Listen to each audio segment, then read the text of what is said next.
Hello, Go Chuck Yourself listeners. In this episode, we're going to be talking about Chuck versus the beard, so I wanted to take a minute to honor some other beards from history and pop culture. So, in addition to the beards featured in Chuck, we have, Hagrid. He has a beard. The guy in Castaway, I don't know if he has a beard the whole time, but he does grow a beard. Abraham Lincoln, very prominent beard haver. Merlin, Santa, mythical creatures, but they did have beards. Probably one of your neighbors might have a beard unless you live in somewhere where beards are frowned upon. Goats. Male goats. I don't actually know the genders of goats that have beards. Maybe they all have beards. Some cats have beards.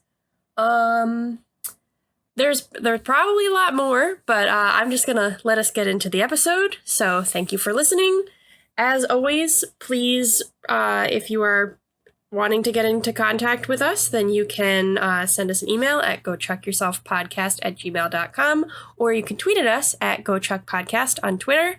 We are making an effort to put out some good Chuck content every day, every couple of days. We're making jokes. If you want to see Chuck jokes, who doesn't want to see Chuck jokes? Hop on there. Give us a follow, give us a like, whatever you want to do. So thanks for listening, and get ready for Chuck versus the Beard Part 2.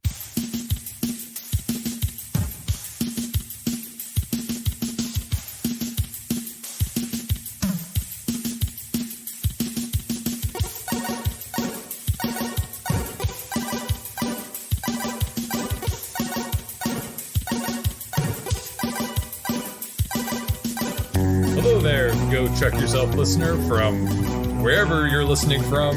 I hope you were doing well. Welcome. This is Go Chuck Yourself. This is the podcast where we talk about a television program about a young man who is just living his life, working at the Buy More in a dead-end retail job, and then all of a sudden he meets some spies, gets a computer stuck in his head, and his life changes forever. That's the story of Chuck. Thank you for listening.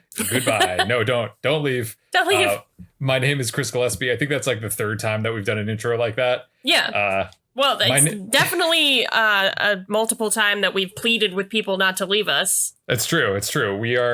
My name is Chris Gillespie. This is my co-host. Her name is Erin. Yes, and we are the the stars of the Go Chuck Yourself show. Here we are. Not the stars of Chuck. A star was born, and it was us. If you wanted two stars were born. 2 stars. Is that the sequel to A Star is Born? 2 Stars Are Born? Yes, it is. Is that where the female lead gives birth to twins after the male guy dies? Yeah. Spoiler alert for Star is Born, I guess. I haven't seen it, but I know that, so you should know that too. Yeah, I guess. Or she inspires 2 subsequent people. She doesn't have to give birth to them. She could just inspire twins or just 2 people. Maybe it's a crossover with Stuck on You, your favorite film. Either way, this sounds like it's a direct-to-DVD movie, whatever it is. Sounds great. In this episode, we're going to be talking about Chuck versus the Beard. Yes, perhaps that sounds familiar because last week, the cast of Chuck reunited over video call to do a table read of Chuck versus the Beard. And now we are doing our episode of Chuck versus the Beard. Lots of Chuck versus the Beard. If you didn't watch the reunion or you've forgotten since last week, don't worry. We will go through the plot in painstaking detail. And this is a meaty episode to talk about. There's so much that happens in this episode.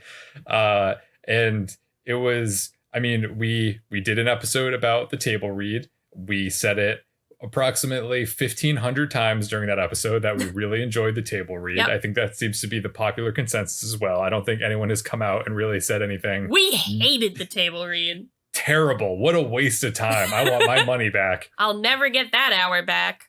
There didn't seem to be any negative feedback about the table read as far as I can tell, which is a good thing. Yeah, and that's nice. Continues to generate money for Feeding America also, I think, even since we recorded our episode. So yeah. It's just a good thing all around.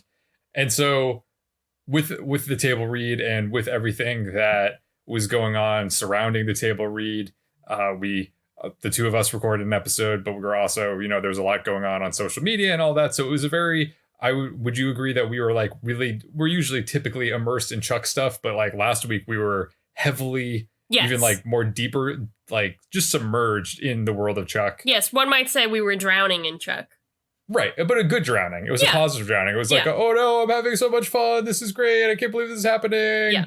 With that said, it was a lot of Chuck. So after that weekend, there was a little bit of time to, I think I needed a little bit of time to decompress from Chuck. We recuperated. Yeah, push it from your mind a little bit. So when you come back, you're feeling more invigorated. Yes. As it turned out, the programming that I chose to escape from Chuck ended up not helping me at all because of the plethora of cameos of Chuck-related cast members that I saw. This happened to you to some extent as well. Yes, I'll tack mine on at the end, but continue. Please. Okay, so I'm trying to think in chronological order. I think I was watching Austin Powers Goldmember, that classic film from 2003. I did watch the previous Austin Power movies before that, and so was doing a watch. I'd never seen them before. That's irrelevant. But lo and behold, in a flashback sequence in Austin Powers Goldmember, who is there portraying a young classmate of young Austin Powers and a young Dr. Evil? It's, let's say it together, Jesse Hyman. Like, is Frankie Muniz in there too? Just checking. No, that would be great. They should have had Frankie Muniz playing Dr. Evil's son, but that was Seth Green instead. Yeah. Okay, that's fine. So Jesse Hyman's in that. And I'm like, you got to be kidding me. So I take a video of it, send it to Erin. He's really, truly in everything, by the way. If you want Jesse Hyman to be a guest on Go Chuck Yourself, make sure you tweet at both us and Jesse Hyman and instruct him to do so. I'm sure he'll love that. That conversation has been open since our previous episode. So follow up on that if you want. But then after that, I was like, oh man, that's like, I'm just trying to forget about Chuck for a little bit, just tune out. So I put on Curb Your Enthusiasm, which I've been binge watching since the quarantine started. Just like my dad. Really? Yeah, he's binge watching it. You didn't tell me that. Oh. Did I tell you that? I guess I didn't tell you that. This is so exciting. I'm going to text your dad. All right, cool. Anyhow, watching the season 4 finale, Curb Your Enthusiasm, I have not seen any character. I could not foresee anyone from Chuck being in this program. And then lo and behold, who plays a bellhop in a New York hotel, but a very young Zachary Levi. He looked excessively young. He looked like almost a teenager. He was very tan. He was so young that he almost didn't really look that nerdy. Like he kind of looked like he could have like tipped towards playing like a popular high schooler. Mm-hmm. Like he just had like one of those faces. Yes. He looked pretty, athletic, and he was kind of a snarky bellhop. Yeah. Acting alongside Larry David, trying to get a tip. It was a good scene, but I was like, what? How is Zachary Levi in this? He's there. He's there, and I sent a video to Erin of that, and then I'm like, this is crazy. I gotta watch something that will definitely not have any Chuck people in it. So we're watching American Pie 2, the classic film, and who is playing a prodigy trombone player? It is once again Jesse Hyman. Woo! At one of the many band camps featured in that movie. You can't escape them. They're everywhere. We can't escape. Once you like invite Chuck into your life, like he's here forever. He and his cast members. But there's people that I'm sure I also did, this is not really as relevant, but I guess Adam Baldwin narrated a Audible original, like a special limited audio did you listen to it? Thing. I haven't. I downloaded it, but I haven't listened to it yet. That's cool. What is it? The audiobook that Adam Baldwin narrates is The Adventures of Tom Stranger, Interdimensional Insurance Agent. Oh, that sounds good. It sounds like something he'd be into. Yeah, it's 2 hours long. It's kind of like the length of a movie. It's supposed to be funny. Okay, cool. Well, report back. Let us know how it is. I will. And then what was your cast experience? I was watching the original Spider-Man starring Tobey Maguire, everyone's friend. Yes. And Jesse Hyman is also a classmate of young Peter Parker. So he's getting around. He seems to have gone to school, much like the characters in Twilight. He seems to be going to high school over and over again. He just can't escape. Yeah. I wonder if he still gets cast in high school roles. I don't know. A good question to ask him if he were on this podcast. Jesse, please come be on our show. We have so many questions. What I don't have questions about is the episode Chuck versus the Beard, as someone who has not only watched the episode recently, but also watched the cast go in through it and read it with the creators explaining extra contextual information. I really don't have any questions about this episode, but let's still discuss it anyways. Yeah, let's still discuss it anyway. We will not have the creators' excellent insight, but we will have some of our own stupid insight. So get ready for that. So you're welcome. So we start with Chuck getting called into Castle for a meeting. We learn that he hasn't flashed since Rafe tried to kill Shaw and Sarah. Shaw says that until Chuck starts flashing again, he's benched. Chuck suggests that he's not flashing because he has all these emotions bottled up inside him and he can't talk to Ellie or Morgan or anyone else about them. Sarah suggests that Chuck talk to her or Shaw or even Casey, but Chuck isn't really feeling that. Sounds like Chuck needs therapy. It does. That actually, I was thinking about that after watching this episode. I was like, you know, I think Chuck would really benefit from and like in the West Wing, like the president and like the president's staff have therapy. So like Chuck could probably get a therapist. There's probably something for like government agents. There has to be. Wait, that's awkward.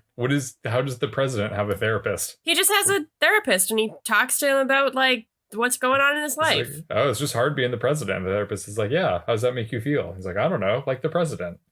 Yeah, I mean, it's a lot more touching than that, and it's written by Erin Sorkin, so it's said really fast, and they're walking at the time. But yeah, pretty much just like that. Okay. So after the scene in Castle, we actually have 2 declassified scenes, which were read during the table read. I don't know if they were advertised as such. I think they were. At least one of them was. But we cut to Chuck and Morgan's apartment the next morning. Chuck is distracted and pours himself a bowl of cereal and starts to eat it without milk. Morgan watches this from the kitchen table where he's sitting with the gallon of milk. He offers it to Chuck. So Chuck comes and sits down with him. We learn that Morgan and Chuck were supposed to hang out the night before for old school game night, and that Chuck's Subway meatball marinara sub went cold, as well as a piece of Morgan's heart. Morgan also informs us that Hannah resigned from the Buy More via text message late the night before. So I remembered that from the table read, but I did not hear it in this episode, so I thought I must have imagined it. So that's good. Thank you for clearing that up for me. Yes, they covered Hannah's departure. Yes. Morgan says that he knows that breakups are hard, but that he's here for Chuck, so he asks Chuck to open up to him, but Chuck can't. So Morgan asks if he's Chuck's best friend still, and Chuck says of course, but he just can't get himself to open up and speak. He just kind of like is frozen and like looks like he's choking on the words that are trying to come out. Oh. Chuck apologizes and says that he wants to tell Morgan, but he just can't. Morgan then storms out and tells Chuck not to be late for work. So that gives some good context to what comes later. Yeah, it establishes the old school game night and Hannah being fired, or Hannah quitting, I guess, and the kind of issues that Morgan's already having with Chuck. Yes. As Chuck heads out for work, he encounters Casey watering his plants in the courtyard, listening to headphones. Chuck says that he knows that Casey prefers waterboarding over listening to Chuck talk about his feelings, but Casey doesn't actually say anything. So Chuck proceeds to open up about everything that's on his mind. Casey eventually takes his headphones out and says, Neil Diamond at Red Rocks, classic. And he asks Chuck what he was saying. Chuck says that he's been looking for someone to talk to. When Casey's phone goes off with a text from Sarah summoning him to Castle, Casey says that Chuck needs to save his, quote, lady feelings for someone else. He's got work to do. That's not cool, Casey. Men have feelings too. Everyone has feelings. Casey has feelings. We know Casey has feelings. We know that. God, okay.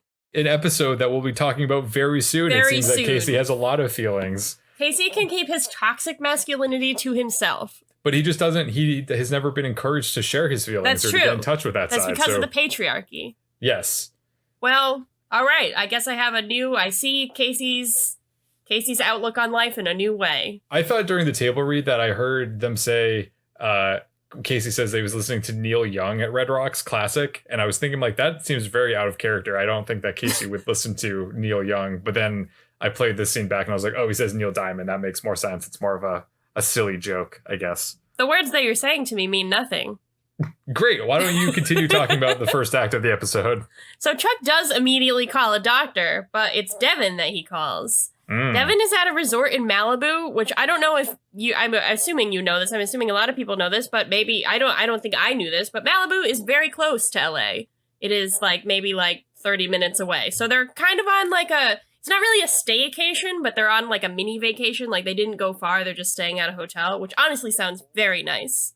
Yeah, it looks like a nice resort. Yeah. So they're at this resort in Malibu, enjoying their alone time. Devin tells Chuck that he took this vacation to get away from Chuck's spy life, and he declines, with all due respect, to help. We cut to the Bymore, where Jeff is trying to fit a whole apple in his mouth. He succeeds just as Chuck is called over the PA system to Morgan's office for disciplinary action. Chuck is like, what? But if he had seen the declassified scene, then he would have understood the context for why Morgan was calling him in. Morgan confronts Chuck about his secretism of late, and in this scene, he reveals that Hannah quit the store, so they kind of like tacked that in there so that we know that happened after Chuck broke up with her. Morgan asks Chuck to tell him what's going on, and again, Chuck seems like he's about to, but then he chokes once again. Morgan says he has no choice but to fire Chuck, but not from the Bymore. Chuck is fired as Morgan's best friend. I didn't realize this was an option I had available to me. It really made me think about some of the relationships in my life and whether I should give them the old axe. Are you going to be laying off friends? I might be laying off some friends. Hey, times are tough. I mean, people, are making a lot of tough choices. Yeah. We got to cut costs. We got to compartmental. That's not the right word. Got to consolidate? Yes, consolidate. Exactly. Okay, well, I hope that I'm not laid off. I hope you make the cut. Yeah, I guess so. I look forward to hearing your progress with that. So after the credits, we learn what's going on in Spy World. Shaw got intel that the Ring is planning to turn a CIA spy, but they don't know who, and without Chuck to flash, there's no way to find out. Again, it kind of seems like there should be a way other than Chuck to do these kinds of things, because they didn't always have Chuck, but, I'm not in charge of the government. All they know is that a spy is staying at a nearby hotel, so Shaw and Sarah pose as newlyweds to see what they can find out the old-fashioned way. Chuck is concerned that this is dangerous since the Ring knows Shaw is alive, but Shaw says he'll be fine. Casey tells Chuck that Castle better be exactly as he left it when he gets back, which I really liked. I like that Chuck is kind of like a teenager in charge of the house for the first time. Mm-hmm. Back at the Bymore, Lester, Jeffrey, and Morgan are eavesdropping on Big Mike's office where he's meeting with some kind of businessmen people. Big Mike comes out and reveals that someone is thinking of buying the store, and they're going to interview all the employees to determine who is an essential employee and who isn't. So there went my escapism right there. All this talk of essential employees. Sarah and Shaw are getting set up at the hotel, and we learn it's the same hotel Devin and Ellie are staying at. Or, I think we learned that. I already knew that. That was kind of like the direction we were going in, and also I saw the reunion, so I don't know if we know this at that point, but, it's a hotel. It's probably going to be the same hotel. It is. A bellhop, not played by Zachary Levi, tells Sarah and Shaw that they're a beautiful couple, and I don't know, like, do you think the fact that no one has ever told me and my boyfriend that we're a beautiful couple means we're not a beautiful couple? Or do you think that people just like only say that on TV and don't say it in real life?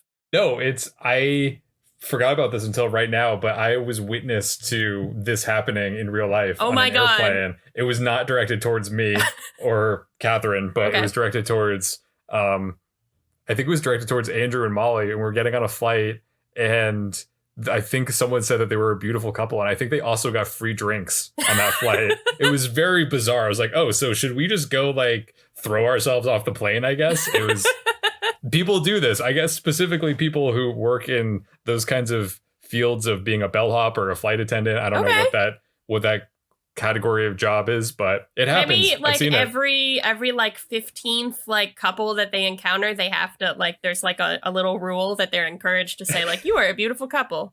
It's just statistics. It's just a numbers game. You and I have been unlucky, but we're not ugly couples. This seems like a good way of coping with the fact that we're neither of us are in beautiful couples. Yeah. So at the Bymore, the businessmen and their crew are inspecting every inch of the store. Our main Can we name the businessmen? Oh, do you want to? Because I didn't name them, but I would like to name them. Okay, please do. They are, the actors are Deirdre Bader and Cedric Yarborough. Yes. And they respectively play the characters of Del and Neil. Okay, so Del and Neil. Not Neil Young or Neil Diamond, but a different Neil. And not a Dell computer. This is Dell with just one L. Does Dell still exist? Is that still a type of computer? I'm talking to you on one right now. You're on a Dell? Yeah. You're on Adele? You're on not the singer Adele. You're not Someone on her. like you. We're rolling in the deep, all right. Yeah, we are. So they're Neil and Del are at the Bymore. I wrote Nell 100 times while I was writing my notes. It's a very common problem. Yeah. So they're at the Bymore. Maybe I'll just call them Nell. Collectively, they're Nell. So at the Okay, Bymore, Nell and their crew are inspecting every inch of the store. Our main crew make a blood oath to protect one another in their interviews. Lester is called in first, and immediately he asks for diplomatic immunity in exchange for spilling the Bymore's secrets. We also see at this point that Nell are wearing badges for a company called Costless. So I thought that was fun. I don't know if you noticed that. Surely the opposite of buy more is cost less? Or I guess it's not They're kind of like related. I guess so. Cost less. If things cost less, then you buy more. Yeah, okay. It's all coming together. Yeah. Oh, wow. This is a conspiracy, I think. So Chuck tries to talk to Morgan, but Morgan is having a panic attack. Chuck tries to console Morgan, saying he can always get another job, but Morgan makes the very good point that the job market is much tougher if you don't have a Stanford degree. If Chuck is having trouble finding a job, it'll be that much harder for Morgan. Basically, Morgan asks Chuck to check his fucking privilege. But something that I was wondering about in this episode, Chuck didn't actually graduate from Stanford because he has the degree now. Like, they keep saying that he has a Stanford degree, so I don't know if he, like, publicized the fact that, like, they finished it for him, like the CIA. Well, wasn't it that in the first season that they justify Chuck's weird behavior by saying he was taking, like, online classes or something? Right, yes. Okay. So that's, so he does have a Stanford I'll back down. Back the fuck off, Chris. So I need to back the fuck off, and Chuck needs to check his fucking privilege. Yes, exactly. Chuck backs the fuck off right as he's called in for his interview. At this point, I noticed a sign in the background that I just wanted to highlight where it says, nerds are waiting to provide their services. So I wanted to ask you, what do you think a nerd service is? I don't know. Could be similar to what I had to help you with before we started recording and helping you turn your web camera on. Maybe they could be teaching you how to play Magic the Gathering. That could be fun. Maybe. They could be teaching you. I mean, nerds really, like, as we've discussed before, like, nerd culture is really, like, real, like, general culture now. So they could be teaching you really anything. It's true. They could be teaching you cool stuff. They could be sports nerds. Oh, yeah. It's true. So, okay. I don't know why sports are cool, but sure, go for it. So, I have the costless guys. At this point in my notes, I start referring to them as the costless guys, but I will amend myself to say Nell asked Chuck what prompted him to work at the Bymore, and Chuck says he likes getting to work with his best friend every day, which is pretty sweet. Mm-hmm. He's inspired to tell them that Morgan is a much better employee than Chuck is, and that if any changes are going to be made to the store, Morgan is the cream of the crop and should be kept on. It's really, like, it's a very nice moment of loyalty from Chuck. Whenever you say Nell, I'm picturing them both being, like, in a really big two-person suit. Like, they're wearing the same clothes, and it's like a two-headed suit thing. Yeah, it's cool. Just like in Stuck on You. Sure. You are really stuck on You. At the hotel, Casey traces a call from a ring phone saying that their target is wearing a white bathing suit. Sarah goes out onto her balcony with binoculars and scans the pool area where she sees Devin, who's wearing... He's wearing a purple bathing suit. Like, it's definitely not white, but I guess that they assume that Devin is the ring's target now. That seems to be what's going on. Once Chuck leaves the interview room, Nell, Gather, and we learn that they're actually ring agents trying to infiltrate Shaw's base.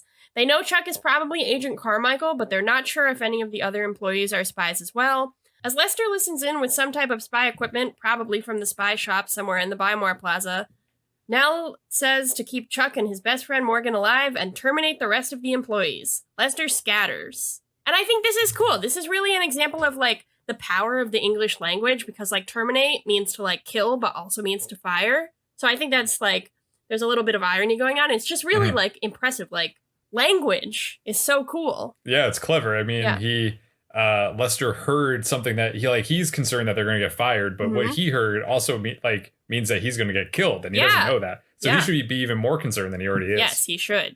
Chuck hangs out in Castle looking at pictures of bad guys and trying to flash, and meanwhile, Casey breaks into the ring agent's hotel room, and Sarah and Shaw go down to the pool to grab Devin. I just read the pool. I just read the word pool, and I am feeling a little hot right now because I was concerned about turning on a fan because of the sound that it might make. So a pool sounds very nice. Can you imagine what it must have been such a good day of work for Ryan McPartlin and Sarah Lancaster? Yeah. They just get to today, drink Yeah, just you're gonna sit by the pool and drink, and we'll videotape you, and that's about it. I assume they're not drinking real alcohol, but whatever it is, it's probably I hope they were. Good. You know what? Yeah, I hope so too. It looked pretty good. So as Sarah and Shaw approach Devin, he gets up to get him and Ellie more pina coladas. Yum. And he walks through the pool area, just chatting to people. He's just he sees some strangers and he's like, hey, how's the water temperature? He's just so laid back. He's very chill. We also see that Ellie is reading a magazine called Classic Traveler, which has a lion on the front. She's really into this magazine. Mm-hmm. Sarah and Shaw grab Devin. He's alarmed, understandably, saying he just reclaimed his awesomeness. Sarah and Shaw explain the situation, and Devin asks if he and Ellie are in danger. Shaw says he doesn't know.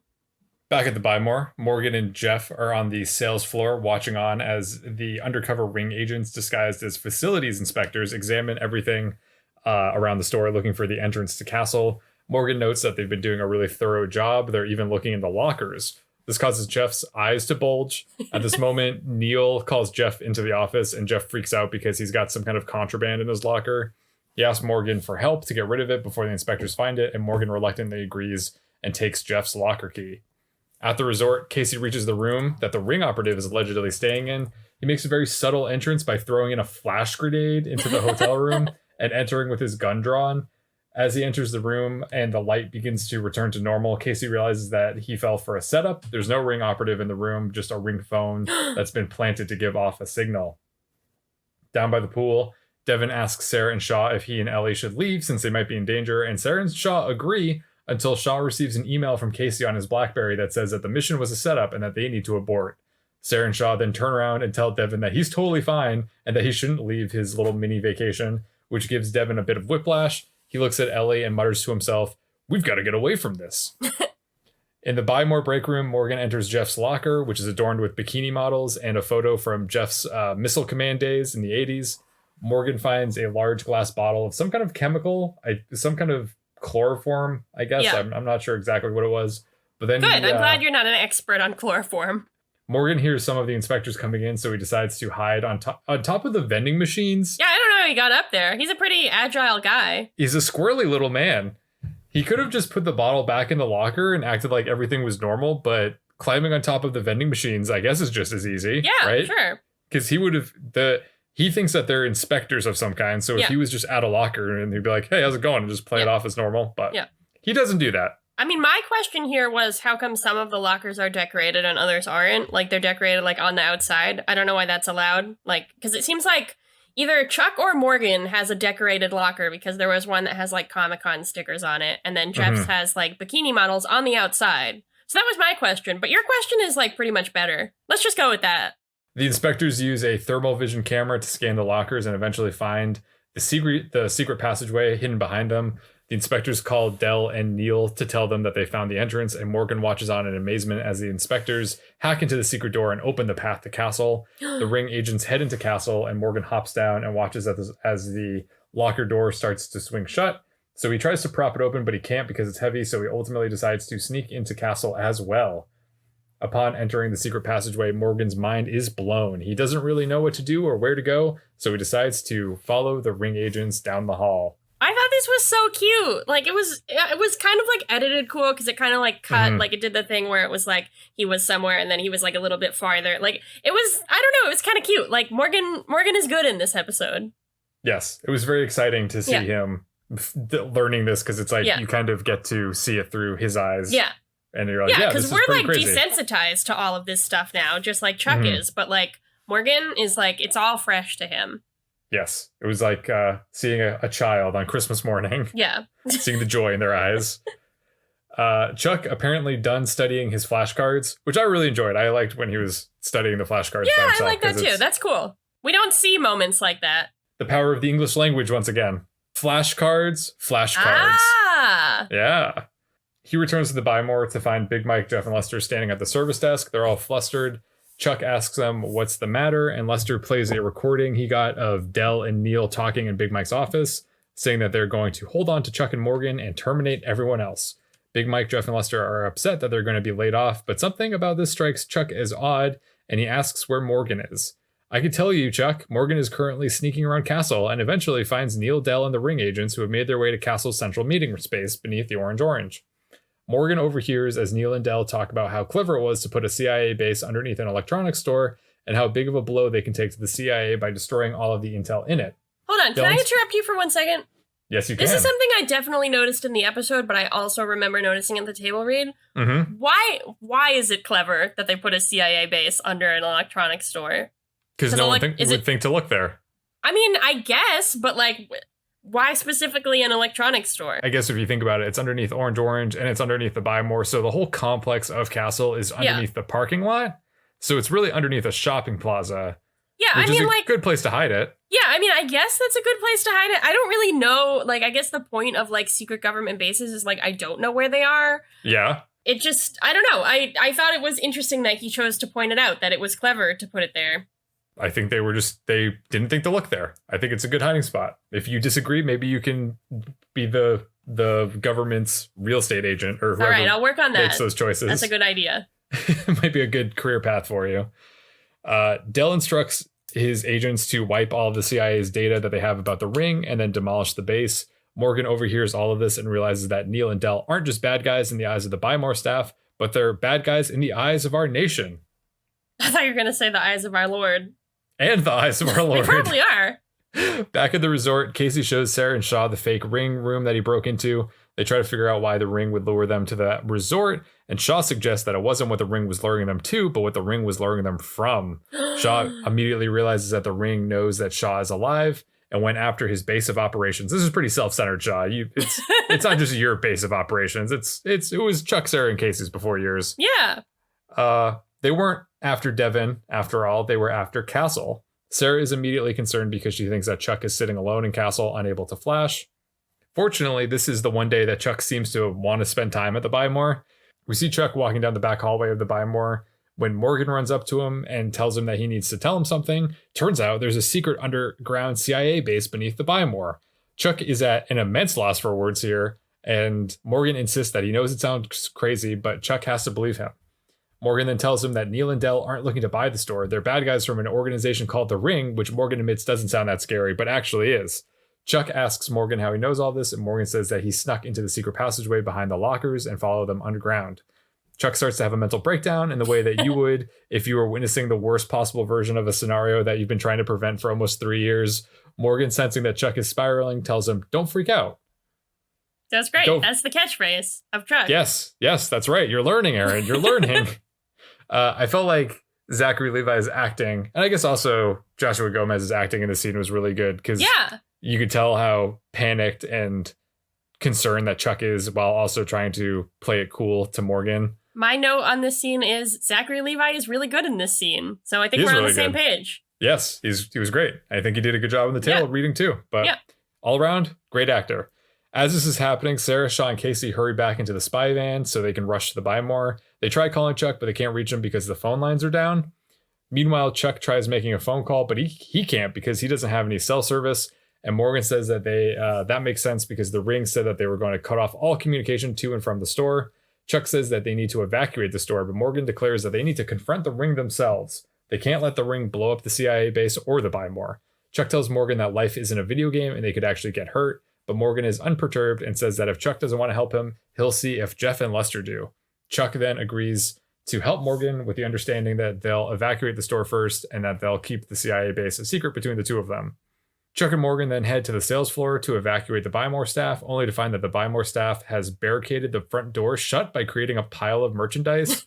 They've just found everything in the store and put it in a big pile. Yeah, wouldn't you? Turns out the staff has decided to protest losing their jobs by putting the store in lockdown. Chuck is very concerned about this, even though there is at least one fire escape that we know of in the back of the store in the loading bay that they could use to evacuate the store in an emergency, but that's neither here nor there. Chuck tries to persuade Big Mike to call off the lockdown, but the staff is not having it. Someone found Emmett's Buy Moria flag somewhere and brings it out on a flagpole. And Big Mike and the team plant the flag into the pile of merchandise in a way that, as they said during the virtual table read, was intended to parody the Iwo Jima Memorial. Is that funny? Disrespectful? You be the judge. I like to think that I have a pretty good sense of humor. And then I thought it was funny during the table read, but then watching it, I'm like, I don't know. This is kind of tasteless, I think. Maybe. I don't know. It's hard to say. Too soon to be making Iwo Jima jokes? Right in. Let us know what you think. Chuck, evidently deciding that his coworkers' lives no longer have any worth, gives up on trying to evacuate them and heads back into the halls of the store to contact Sarah over his watch, but the communications are still spotty. He eventually gets through and tells Sarah, Shaw, and Casey what's going on, and they tell him that they're on their way and to sit tight. At this point, Morgan, ready for battle with 2 electric carving knives, approaches Chuck and hands him a walkie-talkie and a can of mace. Chuck tries to convince Morgan to call off the attack, but Morgan is amped up on patriotism and adrenaline and won't hear it. Chuck tells Morgan that he doesn't understand the severity of the situation, but then Morgan says that Chuck's the one who doesn't understand. Morgan's been a loser his entire life, and now is his chance to be a hero. As he says this, he storms into the break room where the ring agents are waiting for him, guns drawn, stopping Morgan and Chuck in their tracks. Cut to Morgan and Chuck being tied together in the center of Castle's combat training room. Dell tells Agent Carmichael that he's all alone, and Morgan asks who Agent Carmichael is as Dell sharpens a large razor. Morgan insists that he and Chuck don't know an Agent Carmichael and that Dell must be crazy for thinking that Chuck is a secret agent. Chuck doesn't really know what to do in this situation, but Dell continues to press him for Shaw's secret files, which apparently the ring can't find in Castle's computer system. Dell holds the razor close to Chuck's face, and Chuck says that even if he was a secret agent, he would have been trained to resist torture, and Dell says that's why he's going to torture Morgan instead, who Chuck foolishly revealed was his best friend. Oh no! Dell puts the razor to Morgan's face, and Morgan cries out that he's known Chuck since they were 6, and that Chuck is most definitely not a spy. Dell presses the knife closer to Morgan's nose. I think he's going to cut off Morgan's nose. I thought he was going to cut out his eye. Oh, he's going to cut out his eye. That makes more sense. He's doing one of those things. Maybe he's going to do both. Chuck tells Morgan the truth about his work with the CIA and NSA and reveals to Morgan that he's a spy with the codename Agent Carmichael. Morgan is astounded. As this is happening, Sarah and Shaw try to get into Castle through the Orange, but the ring has locked them out.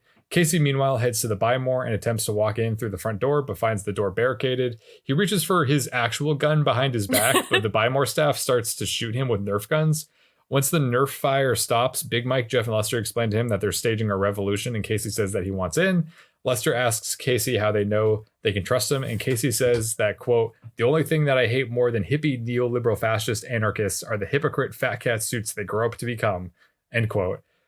I don't know if Adam Baldwin knew the camera was rolling when he said this. I feel like he was just speaking from the heart and they captured it on film and edited it into the episode. Anyhow, this is a good enough answer for Big Mike and the team, so they decide to let Casey in.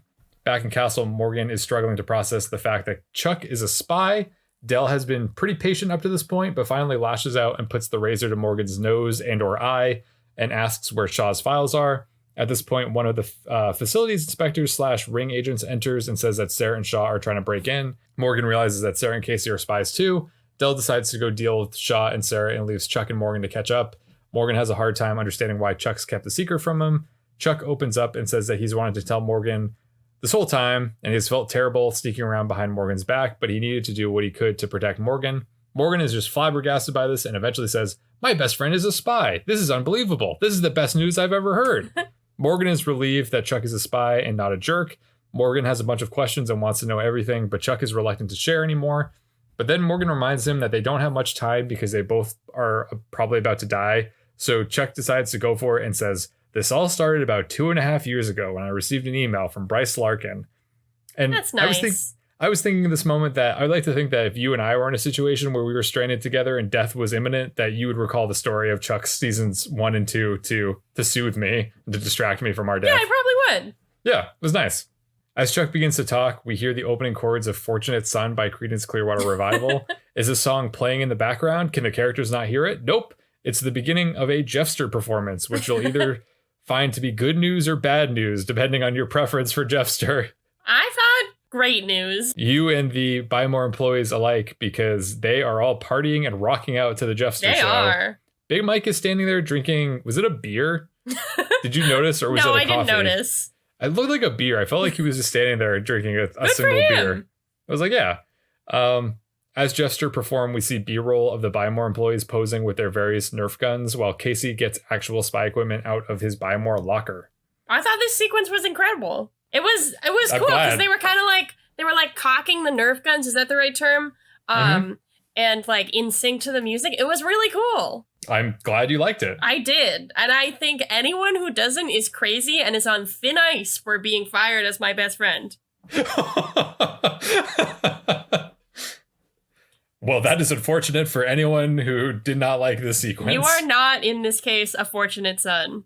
Well, I'm going to text your dad about Curb Your Enthusiasm. And all right, do that while I'm talking. So down in Castle... hello, Erin's dad. Do you like Larry David's show? I like Larry David's show.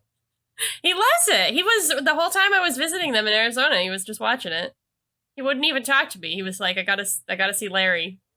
Larry is my real child.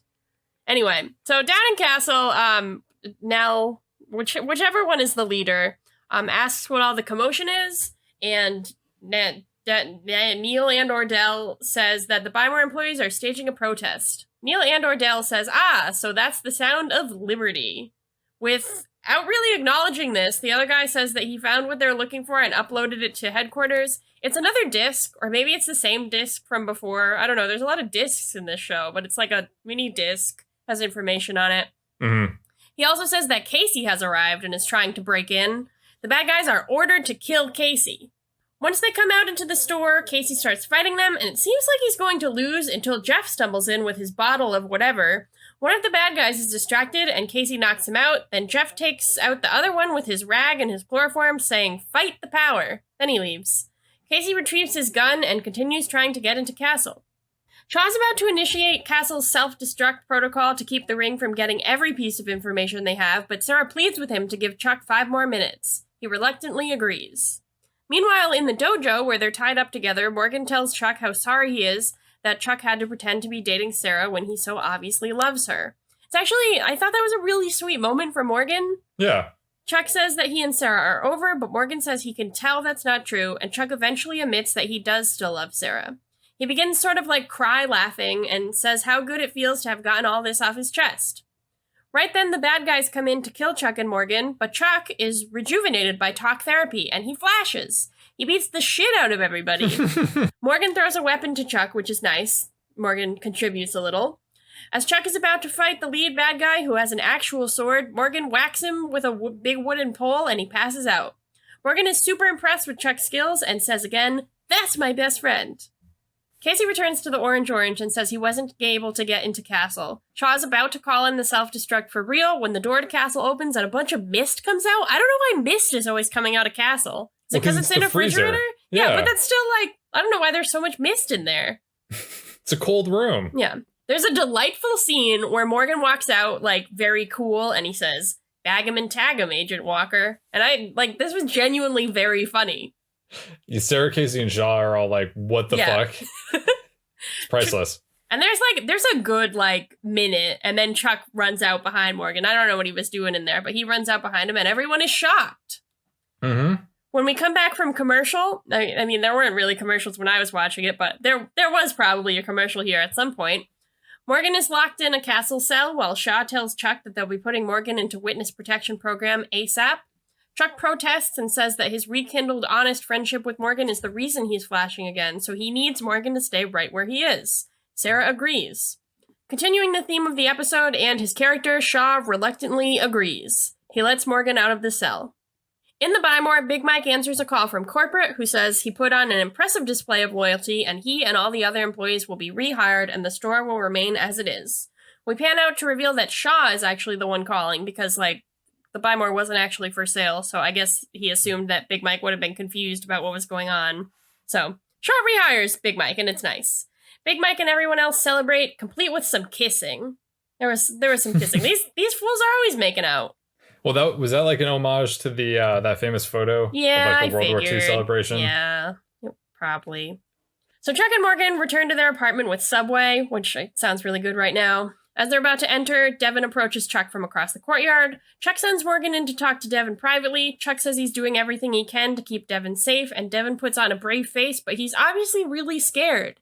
He goes back into Ellie, who's still reading Classic Traveler. I guess she didn't finish it at the pool. He says that they need to get away. He suggests they do Doctors Without Borders in Africa. Ellie says they can't leave because she can't leave Chuck alone in LA, but Devin makes a solid argument about their family. we get a few final wrap-up scenes now. Morgan is scandalized and impressed that Chuck flashed while playing Duck Hunt in order to get a perfect score. Shaw is alarmed that the ring didn't kill him when they had the chance at the hotel. And Casey picks up a call from a ring phone, and the person on the other end says, "Hello, Colonel Casey. It's been a while." Oh shit! That's the end.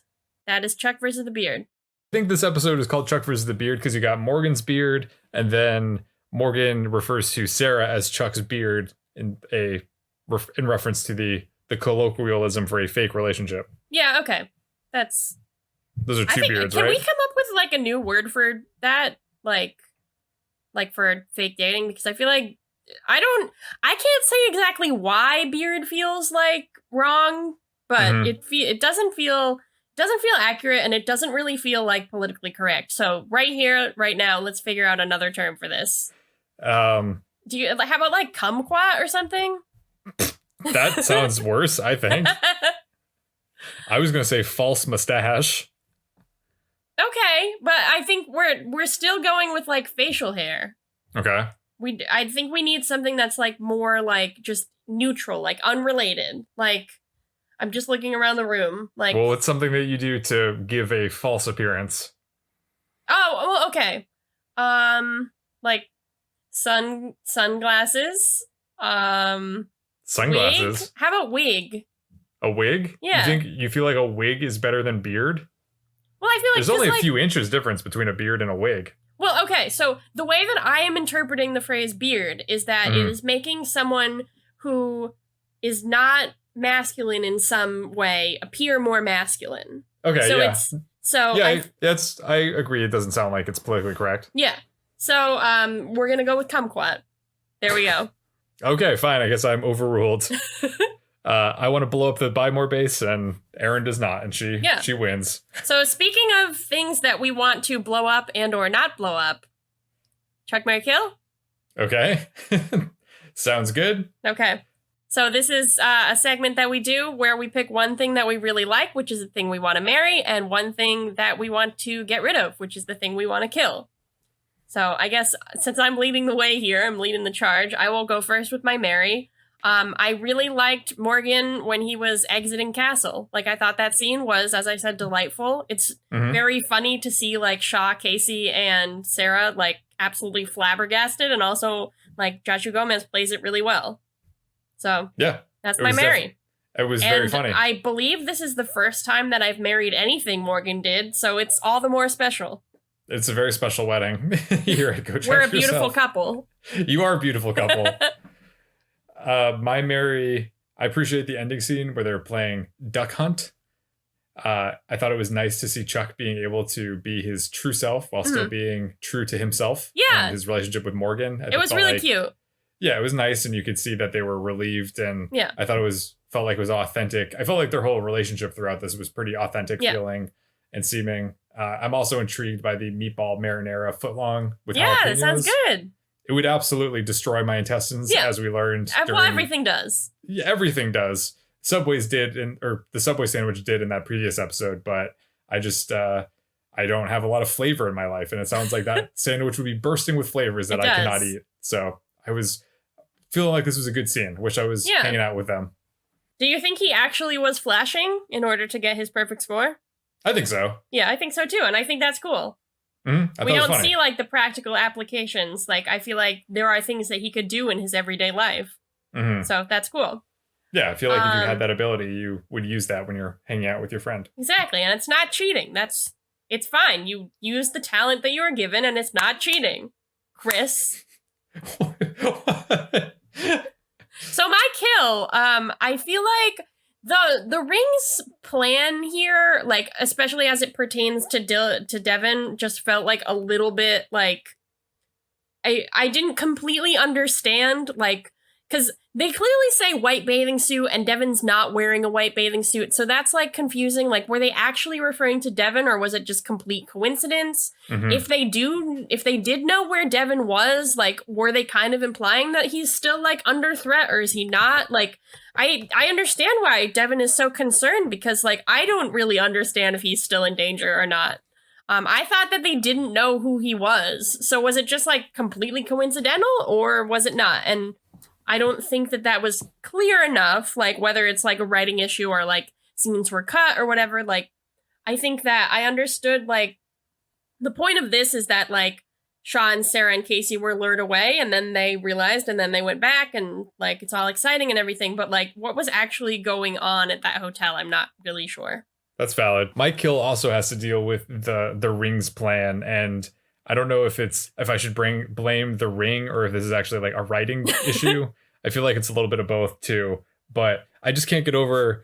It kind of came up in my mind when we were watching the table read, where I was like, that's kind of odd. And then watching this episode back, I was like, yeah, this really doesn't make any sense. And then after I watched this episode and I was just going about my day, I was like, I can't forget about this thing. I was just like, just doesn't make any sense. All right, tell me. But so if the Ring, if Del and Neil and Nell are going undercover to try to gain access to the Buy More, why wouldn't they just pose as like members of Buy More Corporate? Why were they pretending to be buyers of the store? And maybe I'm just burdened with the knowledge of how this would actually happen in real life, and it was nothing like this, but it just seemed they're saying that they're going to buy the store. Big Mike has no knowledge. Like, there's no one from corporate who's like, hey, we're looking to get rid of the store, we're going to change something. Big Mike is like these two strangers basically walk in and they say, we're going to buy just this location. Or are they trying to buy more as a company? No, they're just trying to buy this one particular store.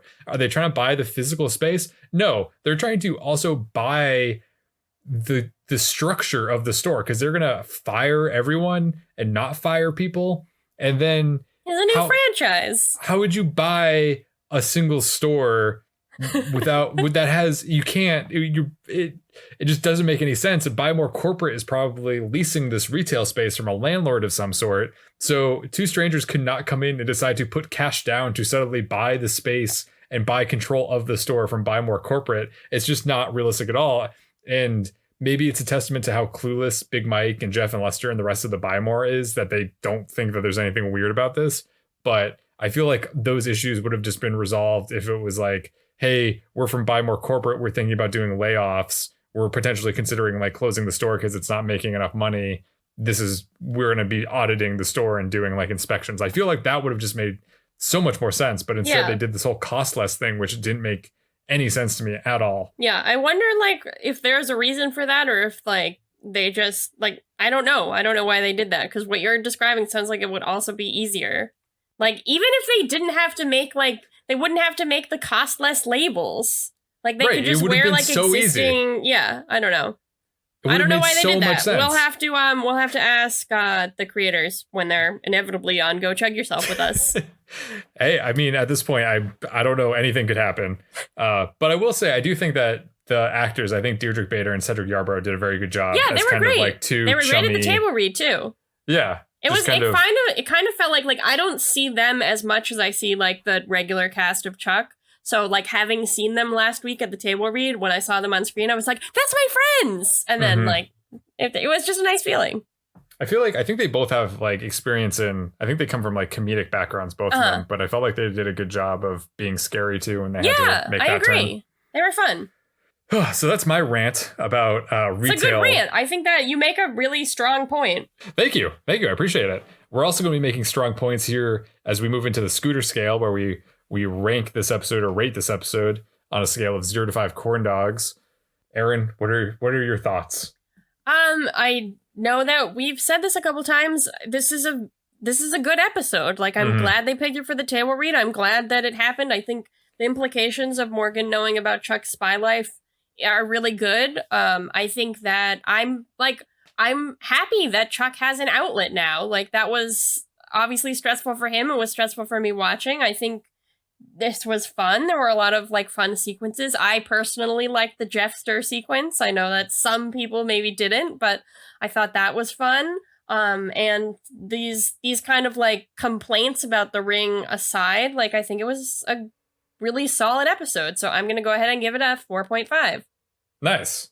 I don't know. It's hard to, I'm going to put out my two options here, and then maybe by the end of my thing, you can help me identify which I should go with. But I can't tell if I should do a 4 or 4.5. Okay. Because I feel like, had we not just watched the table reading, I would give it a 4.5. But I think I enjoyed this episode more during the table read because it was where we were in our watch. So it lined up and I felt like I had the more of a emotional connection with the episode during the table read because it was my first exposure to it. So then watching this actual episode was less of a revelation. With that said, though, I think it is a really good episode. I really, like I said, I think like Chuck and Morgan's friendship is authentic, and I really was glad that they had a lot of time to showcase their friendship and to progress their relationship, I suppose. And I really like how, as a plot point, Chuck is now able to confide in Morgan in his personal life, and how that actually translated into benefiting the spy stuff, because it's like he needed to take care of this personal obstacle in order to solve this problem in his professional life. So I really appreciated that, and I think Morgan was a good combination of being mature at points, but also kind of silly in this episode. Yeah. That's not a balance that he has walked in previous seasons, and I think it's cool to see him that way. Yeah, he was a lot more emotionally mature, and I just feel like, it's just like, how can you not be excited to watch the next episode when you know that Morgan now knows the truth about Chuck? But yeah, so I don't know. What do you think? Sounds like you're leaning towards 4.5. 4.5? Yeah. Okay, that's fine. I'll give it 4.5 then as well. So 2 4.5, 4.5. So that is a total of 9 corn dogs. 9 corn dogs. Sounds delicious. Like sounds pretty good. Sounds really good. You can tell we're both hungry. Anything else you'd like to say about Chuck versus the Beard? I think, good episode. I'm excited to see what happens next. I'm excited to watch it again. No, watch it a third time, watch it a fourth time. We gotta see where we can't only watch this episode of Chuck, because we need to see where else Jesse Hyman will appear. And actually, I was gonna call you Chuck. Actually, Chris, I have a surprise for you. Is he gonna? Jesse Hyman is an extra in my life. He's here behind me. Oh my god! Look, he's not going to speak Hyman. Because he doesn't speak no speaking in roles. But he is here, and Chris will vouch for me. He's right. He's standing right behind me. He's talking to a stranger. He's talking to a stranger. He seems to be helping them make a decision about something to purchase. It seems the customer. Thanks for being here, Jesse. Well. Yeah, Jesse, it's great to see you. I wish you could have told me ahead of time so we could have gotten you a microphone and could have interviewed you this episode. But he's the back. Oh, there he's walking away now. Oh yeah. I could only pay him for like 3 seconds. Sure. So. He's probably got a pretty steep rate from all the different experience. Yeah. And he's in like 6 other movies today. So yeah, he's got to go. Sure. Yeah. He's got a hard out, even though I hate our hard outs, but that's fine. That was a nice treat. Thank you, Erin, you're welcome. For supplying that. Yeah. I am glad that we're ready to move on to another episode. I feel like I've very thoroughly thought about Chuck versus the Beard, and I'm okay to put this aside.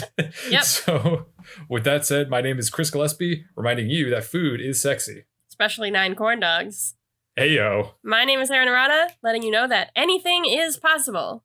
Just like a walk-on appearance from Jesse Hyman himself, the master of movies. And remember to use kumquat instead of beard from here on out. I guess that's up. Use your individual discretion. I don't know if I co-signed the use of the kumquat in that case, but we'll see you next week. Thank you for listening.